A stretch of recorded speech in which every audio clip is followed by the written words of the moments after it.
Hello, everyone, and welcome to 100 Yards of Football Sports Talk Radio. I'm your host, Logan Landers. Today, doing a special NFL Week 7 game preview between the Chicago Bears and the New England Patriots. So, if you enjoyed this video or this episode podcast, please like, comment, share, and subscribe. We go live each and every single week, Facebook, YouTube. Check us out on Instagram, LinkedIn as well. And, of course, on our podcast, Spotify, Apple Podcast, iTunes, iHeartRadio, and any platform you enjoy listening to your podcast.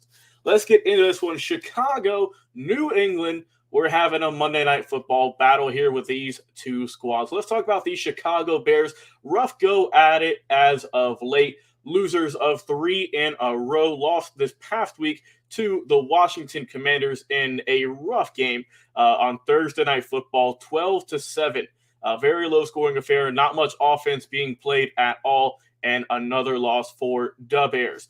Justin Fields, the quarterback, he's been hit and miss. Sometimes he's been good. Sometimes he's been a little bit iffy. So far on the young season, just 6 games in, he's looking at 869 passing yards. Only a 54.8% completion percentage, has to get that up. A 7.6 average, 4 touchdowns, 5 interceptions. But where the real struggle is that in these 6 games, he has been sacked 23 times. So definitely some O-line issues. Looking at the running game, Khalil Herbert's been a nice surprise, over 400 yards on the field. We know that Fields get it done with the legs as well. Ran for close to 300 so far on the season. David Montgomery in 5 games, he's looked pretty solid as well, around 250 yards.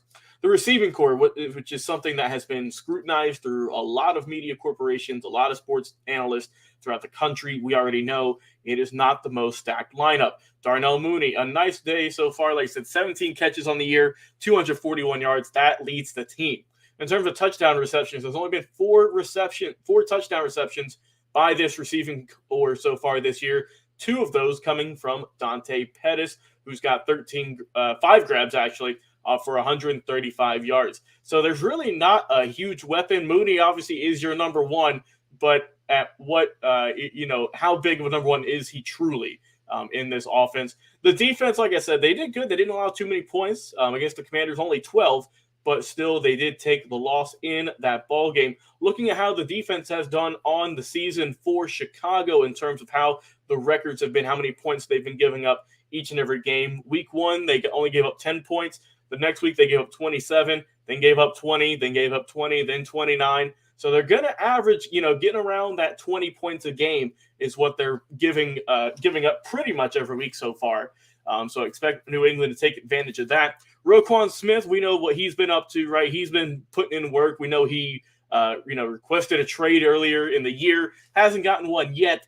But so far, he's looking dominant. 66 total tackles, leads the team by a large margin, 20 to be exact. In terms of the D-line, right, 11 sacks as a team.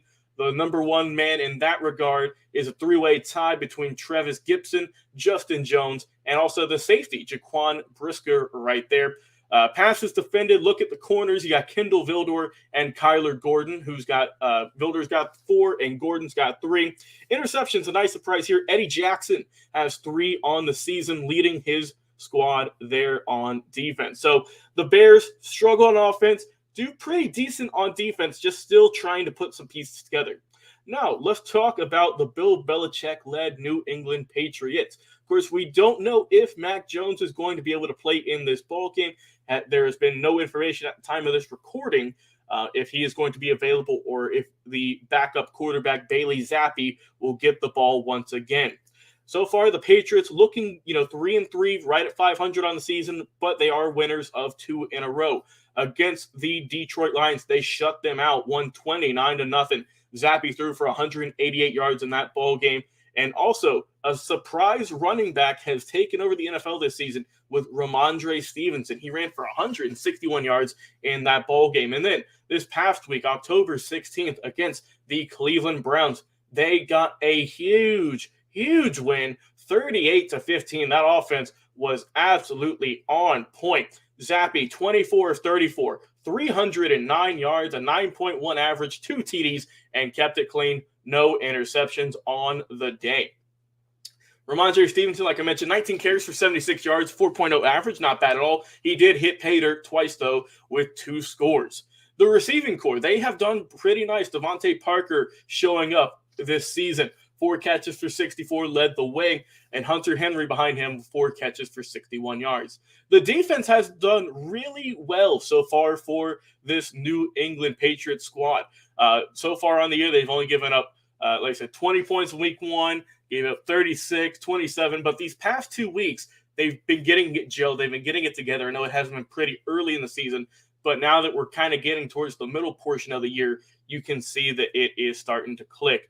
Kyle Duggar led the way against Cleveland with 8 tackles, with Raekwon McMillan with 4 of those behind him.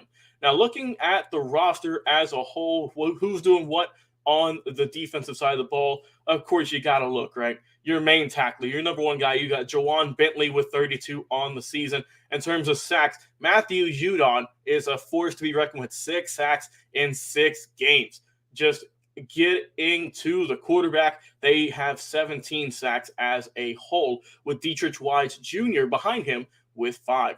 Passes defended, chalk that one up to Jack Jones with 4 on the season, and your leading man getting interceptions is a 2-way tie between Jack Jones and Jalen Mills. So looking at this ball game, I think that New England's going to come out fast. They're going to come out hungry.